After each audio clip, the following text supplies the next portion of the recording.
اب تک کی جو ہم نے بات کی اس میں ایک طرف ریشنل فلسفی تھی، اس میں معتزلائٹ اسکول، اشاعرائٹ اسکول، اس میں ٹریڈیشنل جو اسلامک تھیولوجنز ہیں وہ شامل ہیں، مگر فلسفہ، اسلامک فلسفی، فلسفے کا جو ٹریڈیشن ہے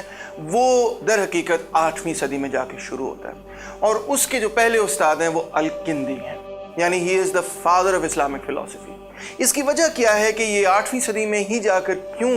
اسلامک فلسفی شروع ہوتی ہے؟ اس کی بنیادی وجہ یہ ہے کہ 8ویں صدی میں ہی جا کر اور الکندی کے ساتھ ہی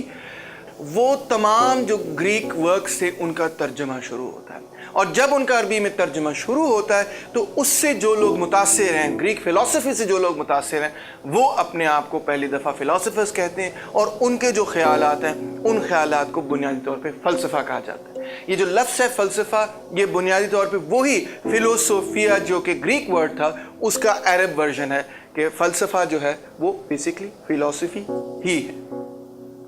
اب ایک دلچسپ بات، شاید سب سے زیادہ دلچسپ بات اس پوری کہانی قصے میں یہ ہے، اسلامک فلسفی کے حوالے سے آپ کو یاد ہوگا کہ میں نے بات کی تھی کہ ایک پوری عرب رینیسانس ہے، ایک اسلامک رینیسانس ہے۔ یہ جو عرب / اسلامک رینیسانس ہے، اس میں جو سب سے دلچسپ بات ہے، خاص طور پہ الکندی سے یہ شروع ہوتا ہے، سلسلہ 8ویں صدی سے ہی شروع ہوتا ہے، وہ سب سے دلچسپ بات مجھے یہ لگتی ہے کہ ایک انتہائی اہم ٹیکنالوجیکل تبدیلی کے نتیجے میں، ایک نئی ٹیکنالوجی حاصل کرنے کے نتیجے میں جو فلسفے کے خیالات ہیں وہ بڑی تیزی سے اس پوری علاقے میں پھیلتے ہیں کہ جہاں جہاں اسلام کی ایک ریاست قائم ہو چکی ہے۔ وہ ٹیکنالوجیکل چیز کیا ہے؟ پیپر میکنگ، کاغذ کا بنانا اور کاغذ پر لکھنا۔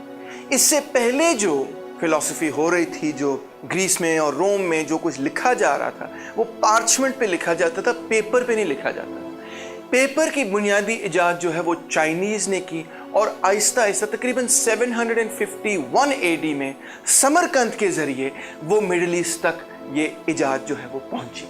اور 751 میں جب پیپر کی ایجاد مڈل ایسٹ میں پہنچی اور اسلامک دنیا، عرب دنیا جو ہے پیپر میکنگ سے فیملیئر ہوئے، تو ایک انقلاب برپا ہو گیا، ایک سوچ کا انقلاب برپا ہو گیا۔ آپ دیکھیں گے کہ انسان کی تاریخ میں یہ جو سوچ کے انقلاب ہیں، جو آپ کہہ سکتے ہیں تھیوریٹیکل ریولوشنز ہیں، فلسافیکل ریولوشنز ہیں، اکثر و بیشتر وہ کسی نہ کسی ایسی ٹیکنالوجی کے ساتھ جڑے ہوئے ہیں کہ جس کے نتیجے میں انسان جو ہے اپنے خیالات کو بڑی تیزی سے پھیلا سکتا ہے۔ جس طرح میں نے گریکس کا ذکر کیا تھا کہ گریکس نے فونیشین سے اور دوسرے میڈیٹرینین لوگوں سے جب یہ طریقہ سیکھا کہ لکھنا کیسے، رائٹنگ بھی ایک انوینشن تھی نا، پارچمنٹ پہ لکھنا کیسے، تو گریک فلسفی کہیں نہ ہوتی، ہومر اور وہ سارا سلسلہ جو میں نے آپ کو بتایا وہ کہیں پہ بھی نہ ہوتا اگر گریکس جو ہیں وہ لکھنا نہ سیکھتے۔ تو گریک فلسفی کے پیچھے کون سی ٹیکنالوجی تھی کہ جس کے نتیجے میں گریک رینیسانس ہوئی؟ وہ تھی the skill, the art, the technology of writing۔ اور اسی طرح عرب فلسفی کے پیچھے جو ایک بہت بڑی تبدیلی ہے کہ ٹیکنالوجیکل چینج ہے کہ جس کے نتیجے میں عرب رینیسانس ہوتا ہے، وہ ہے پیپر کا ایجاد، کاغذ کا ایجاد، کاغذ کا استعمال اور کاغذ پہ لکھنا۔ مزید آپ آگے دیکھیں گے کہ جب پرنٹنگ پریس ایجاد ہوگی تو ایک اور جمپ لگے گا دنیا کے اندر، دنیا کی سوچ کے اندر، جس کو ہم ریفارمیشن وغیرہ کہتے ہیں۔ اس کے بعد انلائٹن وغیرہ جو ہے وہ یورپ کے اندر ایک بہت بڑی تبدیلی آئے گی صرف اور صرف پرنٹنگ پریس کی وجہ سے۔ اور پھر مزید ہم دیکھتے ہیں کہ ریڈیو اور ٹیلی ویژن اور اب انٹرنیٹ اور اس قسم کے آن لائن لیکچرز کے نتیجے میں اور مزید دنیا کے اندر اور دنیا کے خیالات کے اندر، تصورات کے اندر، دنیا کی انٹریکشن کے اندر تبدیلیاں جو ہیں وہ آنی شروع ہو رہی ہیں۔ بہرحال واپس چلتے ہیں 8ویں صدی میں، 751 میں عربز جو ہیں ان کے پاس پیپر میکنگ کی ٹیکنالوجی چائنا سے سمرقند کے ذریعے آئی۔ اب اس کا مطلب یہ تھا کہ انتہائی سستی کتابیں عربز جو ہیں وہ پروڈیوس کر سکتے تھے، بنا سکتے تھے، ان کی اشاعت کر سکتے تھے۔ پرانے زمانے کی کتابیں جو کہ کاغذ پہ نہیں پارچمنٹ پہ لکھی جاتی تھیں وہ انتہائی مہنگی ہوا کرتی تھیں، کیونکہ پارچمنٹ کی ٹیکنالوجی ویسے ہی بڑی اوکھی قسم کی ٹیکنالوجی تھی۔ اب انتہائی آسان ہو گیا کاغذ کی وجہ سے کہ بہت ساری کتابیں لکھی جائیں یا ایک کتاب کے بہت سارے ورژنز لکھے جائیں. یہ تمام کتابیں جو ہیں وہ ہاتھ سے لکھی جاتی تھیں، لہٰذا اس میں وقت ابھی بھی بہت زیادہ لگتا تھا اور کتابیں بہت کم ہوتی تھیں اور بڑی مہنگی ہوتی تھیں، مگر پارچمنٹ کی بنسبت جو ہیں اب انتہائی یہ سستی ہو گئی. 762 میں بغداد جو ہے اس کو وہ قائم ہوا، وہ ایک دارالحکومت بنا، اور وہ بنیادی طور پہ عباسد جو ڈائنسٹی تھی اس نے یہ فیصلہ کیا. جب امیہ ڈائنسٹی کو انہوں نے بالکل نیست و نابود کر دیا، اس کے بعد انہوں نے یہ فیصلہ کیا کہ ہم اپنا کیپٹل جو ہے وہ ایک نئی جگہ میں بنائیں گے، بغداد میں بنائیں گے. اور عباسد کے جو ہارون الرشید جو خلیفہ بنے، جو سلطان بنے 786 کے اندر، انہوں نے ایک بہت زبردست دور شروع کیا جس کو اکثر گولڈن ایج آف اسلام بھی کہا جاتا ہے، کیونکہ ہارون الرشید نے یہ فیصلہ کیا کہ میں نے دنیا کے اندر جتنا علم ہے،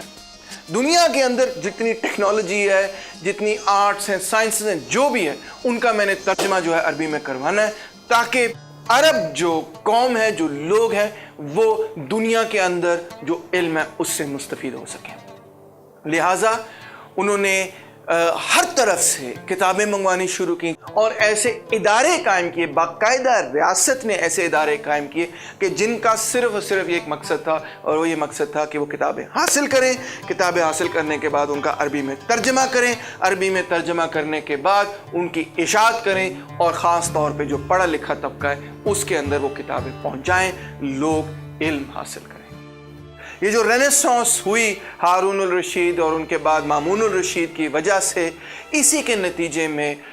عربس اور جو اسلامک دنیا تھی اس کے اندر ایک سائنٹیفک اینڈ ٹیکنالوجیکل ریولوشن ہوا، ایک آرٹسٹک ریولوشن ہوا، اور سوچ کے حوالے سے بھی ریولوشن ہوا. اور یہی شروعات ہیں، اصل میں یہی شروعات ہیں فلسفے کی، اس سوچ کو کہ جس کو ہم فلسفہ کہتے ہیں. الکندی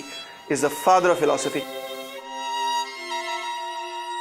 ہارون الرشید نے ہی الکندی کو انچارج بنایا کہ وہ گریک فلسفی کے ورکس کو لے کے ان کا ترجمہ کرے. یہ نہیں کہ یہ جو عباسد رولرز تھے، ہارون الرشید اور مامون الرشید اس میں شامل ہیں، یہ نہیں کہ یہ کوئی خود فرشتے تھے، میں یہ نہیں کہہ رہا، کیونکہ انہوں نے بھی اپنے اپوننٹس کو بڑا پرسیکیوٹ کیا. مثال طور پہ خود یہ ہارون الرشید، مامون الرشید جو تھے وہ متزلائٹ سوچ میں یقین رکھتے تھے، لہٰذا انہوں نے ریاست کا ایک بنیادی ستون بنا دیا کہ متزلائٹ سوچ پہ جو بندہ یقین نہیں کرتا، اس کا مطلب یہ ہے کہ وہ ریاست کو چیلنج کرنے کی کوشش کر رہے ہیں. انہوں نے ریاستی ایڈیالوجی بنا دی، اسٹیٹ ایڈیالوجی بنا دی متزلائٹ سوچ کو. لہٰذا انہوں نے ایک پروسیس شروع کیا 833 AD کے اندر. المامون نے ایک پروسیس شروع کیا کہ جس کے اندر، جس کو کہتے ہیں ہم مہنہ میں یہ پروسیس تھا کہ جو بھی بندہ متزلائٹ سوچ پہ نہیں قائم، اس کو پرسیکیوٹ کیا جاتا تھا، اس کو ٹیسٹ کیا جاتا تھا، اور ٹیسٹ پہ میں اگر وہ کامیاب نہیں ہوتا تھا تو اس کو سمجھا جاتا تھا کہ یہ ریاست کی مخالفت کر رہا ہے. اس حوالے سے امام ابن حنبل کو پرسیکیوٹ کیا گیا. اس پرسیکیوشن کے نتیجے میں جو لوگوں کا غصہ تھا اس زمانے کے سلطانوں کے خلاف، وہ غصہ جو تھا، اور وہ لوگ بڑے ناراض تھے اس بات سے. ایک اسکالر کو، ایک عظیم اسلامک اسکالر کو جس طرح سے ٹریٹ کیا گیا، انتہائی برا ہے، انتہائی یہ ایک غلط فعل ہے. لہٰذا ابن حنبل جو ہے وہ ایک پاپولر فگر بن گئے، جو کہ بنیادی طور پہ نہ صرف متزلائٹ سوچ کے خلاف تھے، بلکہ at the same time Harun al Mamun al Rashid کی جو اسٹیٹ ایڈیالوجی تھی اس کی بھی مخالفت کرتے تھے.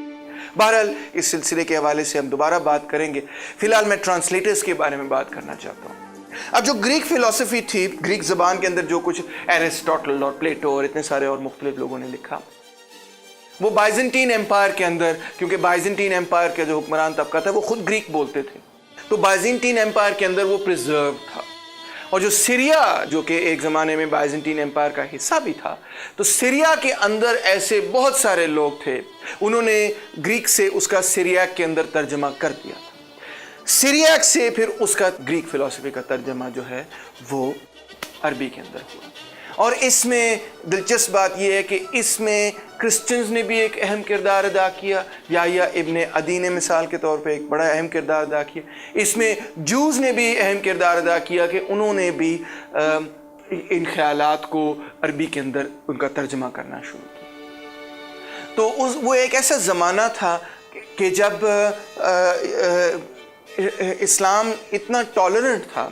اور اسلامک ریاست اتنی ٹالرنٹ تھی کہ کرسچنز اور جوز جو تھے وہ تمام لوگ جو ہیں اسلامک آئیڈیاز سے، اسلامک فلسفی سے، عرب کلچر سے انسپائرڈ تھے اور اس ریاست کی بھی مدد کرنا چاہتے تھے کہ جس کو وہ سمجھتے تھے کہ ایک اچھی ریاست ہے. اور آپ دیکھیں گے کہ